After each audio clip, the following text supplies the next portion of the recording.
नमस्कार। निवेश करने का सबसे सही समय कौन सा है? ये एक ऐसा सवाल है जो शायद हर किसी के दिमाग में घूमता है जो मार्केट में पैसा लगाने के बारे में सोचता है। आज इसी बड़ी पहेली को सुलझाने वाले एक जबरदस्त तरीके के बारे में बात करेंगे। एसआईपी यानी कि सिस्टमैटिक इन्वेस्टमेंट प्लान। अच्छा, आगे बढ़ने से पहले एक बात बिल्कुल साफ कर देना जरूरी है। ये जो पूरी बातचीत है, ये सिर्फ एजुकेशनल पर्पस के लिए है। इसे किसी भी तरह की फाइनेंशियल एडवाइस बिल्कुल ना समझें। और हाँ, जिस फंड का हम जिक्र करेंगे वो सिर्फ एक एग्जाम्पल है, कोई रिकमेंडेशन नहीं।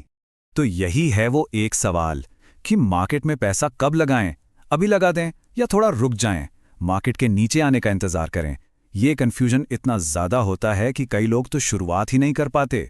और जानते हैं, इसी कन्फ्यूजन का एक बेहतरीन जवाब है एसआईपी। तो आज की चर्चा में हम क्या क्या कवर करने वाले हैं?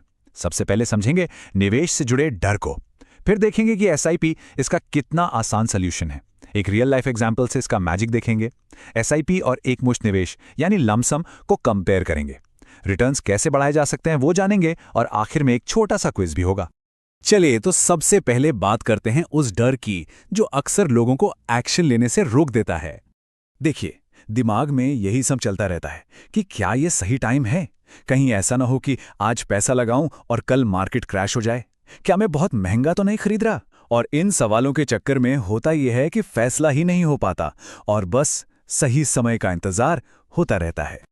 और बस इसी प्रॉब्लम का, मतलब मार्केट को टाइम करने की इस मुश्किल का, एक बहुत ही सीधा और स्मार्ट सॉल्यूशन है एसआईपी। तो आखिर ये एसआईपी है क्या? देखिए, बहुत ही सिंपल कॉन्सेप्ट है। ये एक तरीका है जिसमें एक फिक्स्ड अमाउंट, मतलब एक तय रकम, हर महीने या किसी और रेगुलर इंटरवल पर एक म्यूचुअल फंड में अपने आप इन्वेस्ट हो जाती है।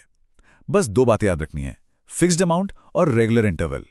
सबसे कमाल की बात यह है कि एसआईपी का मकसद मार्केट को गैस करना है ही नहीं। इसका मकसद है निवेश में अनुशासन यानी डिसिप्लिन लाना। मार्केट ऊपर जाए या नीचे, एक तय अमाउंट इन्वेस्ट होता रहता है। इससे वो जो रोज रोज की टेंशन होती है ना कि क्या करें, कब खरीदें, कब बेचें, वो खत्म हो जाती है। सिर्फ बातें नहीं। चलिए अब एक असली डेटा के साथ देखते हैं कि ये चीज असल में काम कैसे करती है। इसका जादू क्या है?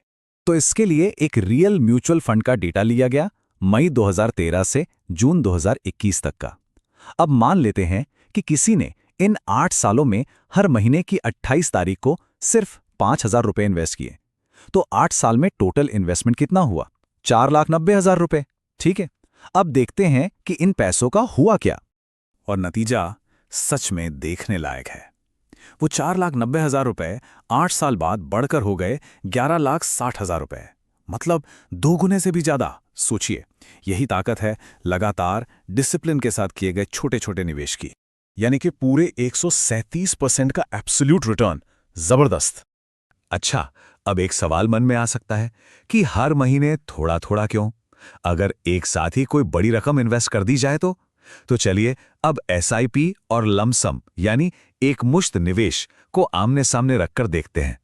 सिप में क्योंकि हर महीने निवेश हो रहा है तो खरीदने की कॉस्ट एवरेज आउट हो जाती है। मतलब जब मार्केट सस्ता होता है तो ज्यादा यूनिट्स मिल जाते हैं और जब महंगा होता है तो कम। वहीं लमसम में सारा पैसा एक ही बार में लग जाता है। मतलब ये एक सिंगल बेट जैसा है। अगर टाइमिंग सही बैठ गई तो बहुत अच्छा, लेकिन अगर गलत हो गई तो रिस्क बहुत ज्यादा बढ़ जाता है। इसको ऐसे समझिए, कल्पना कीजिए कि किसी ने 5 लाख रुपए एक साथ इन्वेस्ट किए और कुछ ही दिनों में मार्केट गिरने से वो 4 लाख रह गए।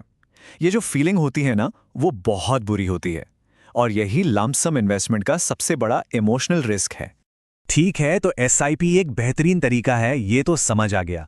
पर क्या इसके अंदर भी कोई ऐसा तरीका है जिससे रिटर्न्स को और बेहतर बनाया जा सके? जी हाँ, बिल्कुल है।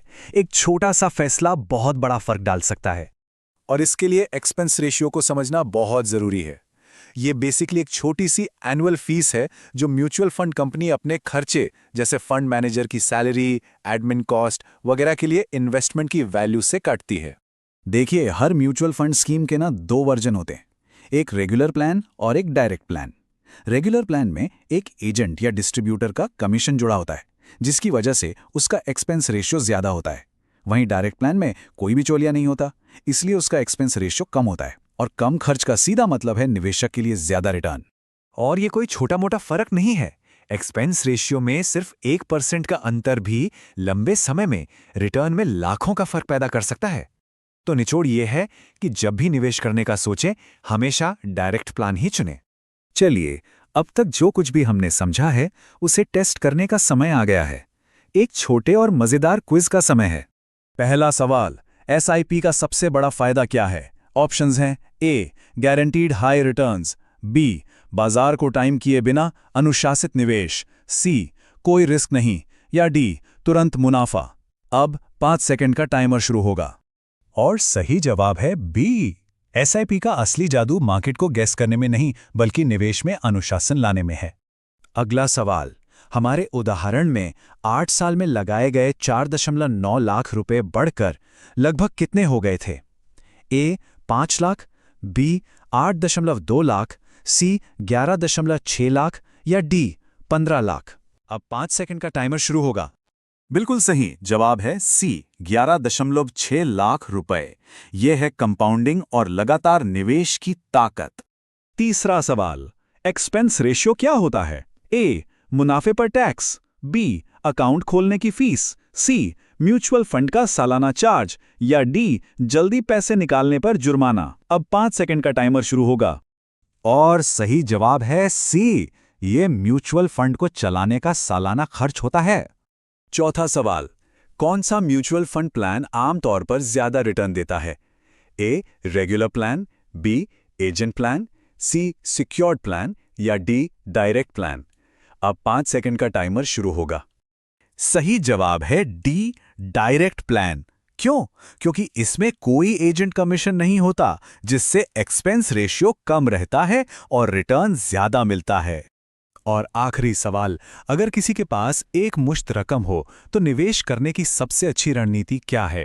ए, सारा पैसा एक साथ मार्केट में लगा देना, बी, सेविंग्स अकाउंट में रखना, सी, डेट फंड में रखकर वहां से एसआईपी शुरू करना, या डी, सोना खरीदना। अब 5 सेकंड का टाइमर शुरू होगा। और सही जवाब है सी।